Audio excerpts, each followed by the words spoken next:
Bihar polytechnic 2020 का exam जैसा कि 26 नवंबर 2020 को हुआ था, तो इसका रिजल्ट जो होगा यह दिसंबर मंथ में ही आ जाएगा। साथ ही साथ काउंसलिंग भी आपको दिसंबर में पूरा करवा लिया जाएगा, ताकि जनवरी से आपकी सेमेस्टर की पढ़ाई, फर्स्ट सेमेस्टर की पढ़ाई स्टार्ट हो सके। तो आपका रिजल्ट बहुत जल्द आने वाला है, क्योंकि एग्ज़ाम में ऑलरेडी बहुत डिले हो चुका है। तो इस बीच इसके बाद क्या क्या प्रोसेस होगा उसके बारे में जानकारी के लिए ये छोटा सा वीडियो आपके लिए दे रहा हूँ। तो इसमें जो भी जानकारी दे रहा हूँ, विवरण पुस्तिका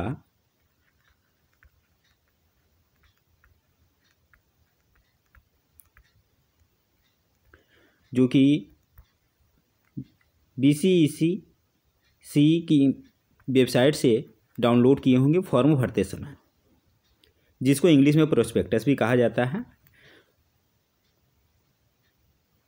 तो जब आपका रिजल्ट आउट होगा तो उसमें आपको मिलेगा रैंक। रैंक क्या चीज़ होती है?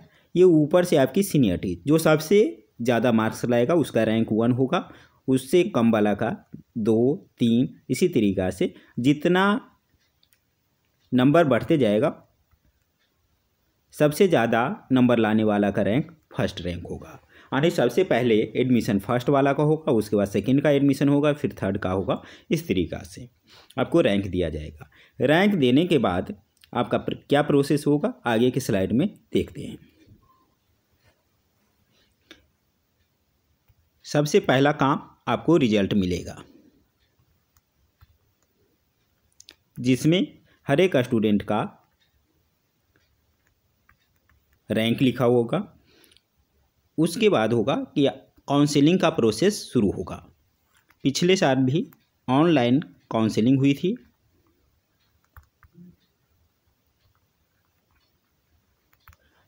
काउंसलिंग में होता क्या क्या है वो मैं बताता हूँ।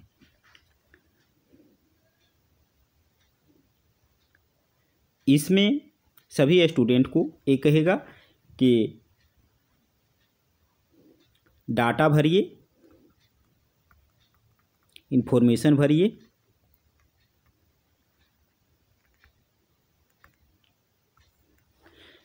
जिसका आप फॉर्म जो भरे होंगे उसी से खुल जाएगा लॉगिन आईडी से। और उसमें ये रहेगा कि कुछ डॉक्यूमेंट आप तो पहले लोड कर चुके होंगे, कुछ अभी आपको लोड करने होंगे। तो इस एडमिशन के लिए क्या क्या चीज़ ज़रूरत होगी, वो आपको एडमिट कार्ड मिला होगा, तो या तो इसका कॉपी भी अपलोड करवा सकता है या नहीं भी करवा सकता है, क्योंकि एडमिट कार्ड में आपके इन्विजिलेटर यानी परीक्षक का साइन रहा होगा। तो ये बहुत ज़रूरी डॉक्यूमेंट है, एडमिट कार्ड। DCEC जो एग्ज़ाम देते समय आप ले गए होंगे। इसके बाद जब आप फॉर्म भरे होंगे तो जो अपेयरिंग कैंडिडेट होंगे वो 10th का मार्कशीट वगैरह नहीं लगाए होंगे, अपेयरिंग लिख करके भरे होंगे। तो 10th या पैरामेडिकल के लिए 12 आधार पर होता है। तो इसका आपको चाहिए एडमिट कार्ड और marksheet.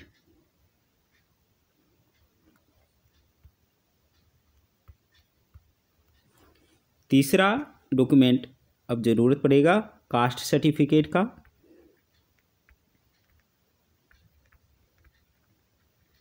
Caste certificate circle officer द्वारा जारी होता है। चौथा डॉक्यूमेंट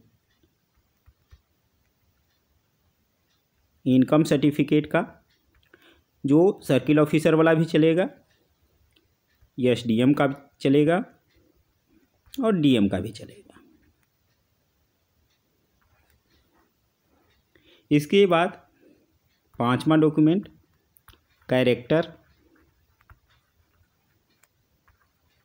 सर्टिफिकेट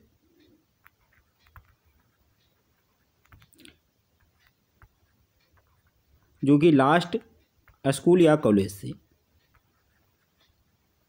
स्कूल या कॉलेज का होगा, जहाँ लास्ट में आप पढ़े हैं या आप पढ़ रहे थे। इसके बाद डॉक्यूमेंट आपको चाहिए 6 नंबर पे, जो आप एप्लीकेशन फॉर्म भरे थे उसका प्रिंट आउट, जो कि फॉर्म ये था। ये सभी आपका विवरण पुस्तिका है, उसमें ये चीज़ें डाटा लिखा हुआ है कि ये सब की ज़रूरत आपको पड़ेगी। फ़ोटोग्राफ तो चाहिए ही चाहिए, आप फॉर्म भरते समय भी आप फ़ोटोग्राफ लगाए होंगे। ये पासपोर्ट चाहिए साइज़, जिसको पीपी साइज बोलते हैं, ये चाहिए होगा। इसके साथ में देखते हैं 7 से आगे और कुछ डॉक्यूमेंट।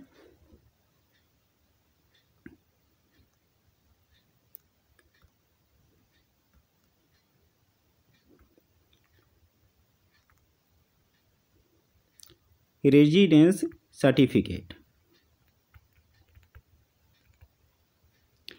जिसे हिंदी में आप निवास प्रमाण पत्र बोलते हैं।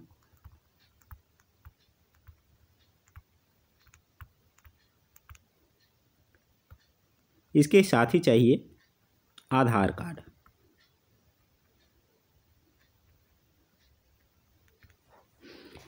ये सभी इंफॉर्मेशन भरने के बाद में आपको इसका सर्टिफिकेट अपलोड करने के लिए भी कहा जाएगा, डॉक्यूमेंट अपलोड, जिसे स्कैन करके आपको करना होगा। स्कैन करके अपलोड करने का फैसिलिटी दिया हुआ रहेगा। इसके बाद ऑनलाइन काउंसलिंग में सबसे महत्वपूर्ण है चॉइस फिलिंग।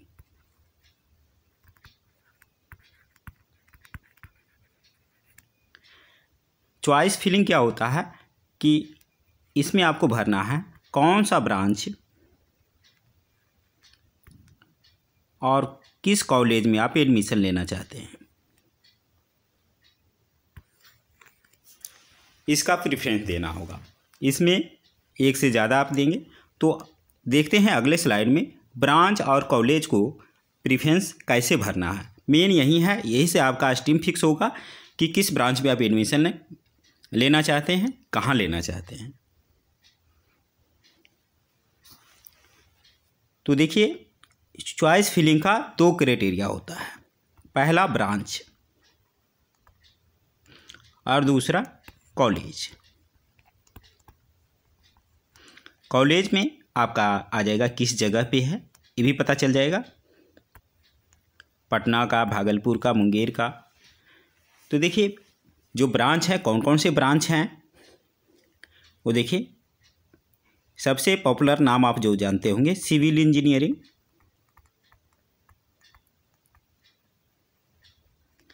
आप जब विवरण पुस्तिका में देखेंगे तो सिविल इंजीनियरिंग नहीं लिखा हुआ है, वहाँ पर लिखा हुआ है हिंदी में आसैनिक अभियंत्रण। ऐसा नहीं कि सिविल अगर नहीं मिला, आसैनिक लिखा हुआ है तो आप कंफ्यूज हो जाइए। सिविल का हिंदी नाम होता है आसैनिक इंजीनियरिंग का अभियंत्रण। उसी तरह मैकेनिकल इंजीनियरिंग,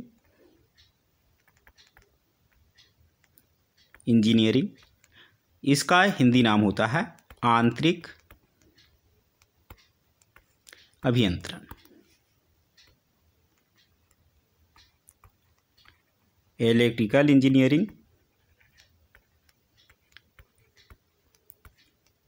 विद्युत अभियंत्रण। इसी तरीके से ऑटोमोबाइल, ऑटोमोबाइल का हिंदी में भी ऑटोमोबाइल ही लिखा हुआ रहता है।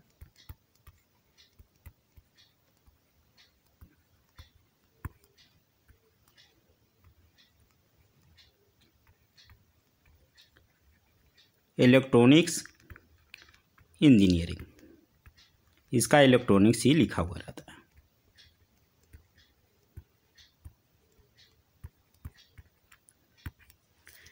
तो देखिए, सबसे ज़्यादा ज़रूरी है कि आप सबसे पहले फोकस कीजिए ब्रांच का। ब्रांच लेने के लिए अगर आपको सबसे पहला प्रेफरेंस लोग देते हैं पटना का और अच्छा सा ब्रांच है। अगर देखिए ब्रांच पटना में वो ब्रांच नहीं मिल रहा है तो आप दूसरी जगह भी ले लीजिए, कोई दिक्कत नहीं। ब्रांच सबसे पहले मेन है। आप पटना से पास कीजिए, चाहे भागलपुर से पास कीजिए, गया से पास कीजिए, सभी ब्रांच का वैल्यू सेम है। जगह से कॉलेज से कोई मतलब नहीं है। तो सब देखिए, सिविल इंजीनियर एक जानकारी दे देते हैं कि सिविल इंजीनियर क्या करता है। जो रोड वगैरह बनाने का काम होता है, बड़ा बड़ा बिल्डिंग बनाने का काम होता है, वो सिविल इंजीनियरिंग करता है। मैकेनिकल इंजीनियरिंग आप जानते होंगे, नलकूप वगैरह का जो काम है स्टेट गवर्नमेंट में वो करता है। और बड़े बड़े मैकेनिकल के कारखाने होते हैं, उसमें अभी आप काम, जो इंजीनियर होते हैं मैकेनिकल इंजीनियर अधिकांशतः होते हैं। इलेक्ट्रिकल संबंधित जो पावर स्टेशन में काम करते हैं उसके लिए। ऑटोमोबाइल सेक्टर, गाड़ियों के कारखानों में जो इंजीनियर काम करते हैं ऑटोमोबाइल से। Electronics engineer, TV, radio, mobile इत्यादि से रिलेटेड। तो ये देखिए, तो आजकल सबसे ज़्यादा चॉइस सिविल इंजीनियरिंग का कर रहे हैं। तो आप अपने हिसाब से देख लीजिएगा, सिविल, मैकेनिकल, इलेक्ट्रिकल, ये तीनों फर्स्ट चॉइस में रख सकते हैं, कोई दिक्कत नहीं है। जो आपको पसंद है, सिविल पसंद है तो सिविल, मैकेनिकल पसंद है मैकेनिकल, इलेक्ट्रिकल पसंद है, तीनों टॉप ब्रांच है।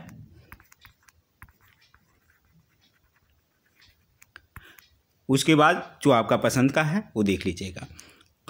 सबसे पहला प्रेफरेंस ब्रांच को दीजिएगा, बाद में कॉलेज का। अगर ब्रांच के साथ साथ आपको कॉलेज पटना का मिल जाता है, पटना में चाहते हैं। देखिए बड़े बड़े सिटी में लोग इसलिए एडमिशन चाहते हैं क्योंकि उसके पॉलिटेक्निक के साथ साथ वहाँ पर अगर बाहर कुछ कोचिंग लेने की ज़रूरत पड़ गई तो आप ले सकते हैं, या कुछ और भी कर सकते हैं, जो कि छोटे शहरों में नहीं मिल पाता है। तो इसीलिए पटना का चॉइस बच्चे लोग ज़्यादा करते हैं। विशेष अपने तौर पे देख लीजिएगा। ये मेन है कि चॉइस कैसे फिल करना है, ये बहुत इंपॉर्टेंट है। यहीं से आपका डिसीजन हो जाएगा कि आप सिविल इंजीनियर बनेंगे कि मैकेनिकल इंजीनियर बनेंगे, इलेक्ट्रिकल बनेंगे, ऑटोमोबाइल इंजीनियर बनेंगे, इलेक्ट्रॉनिक्स बनेंगे, इंजीनियर बनेंगे। यहीं से आपका डिसाइड हो जाएगा।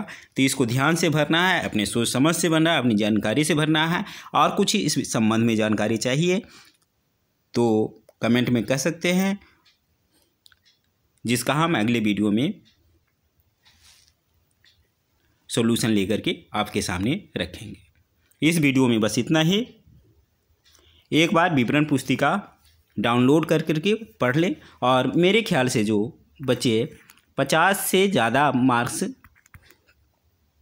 ला रहे हैं उनका फर्स्ट काउंसलिंग में, पहली ही लिस्ट में उनका काउंसलिंग हो जाएगा।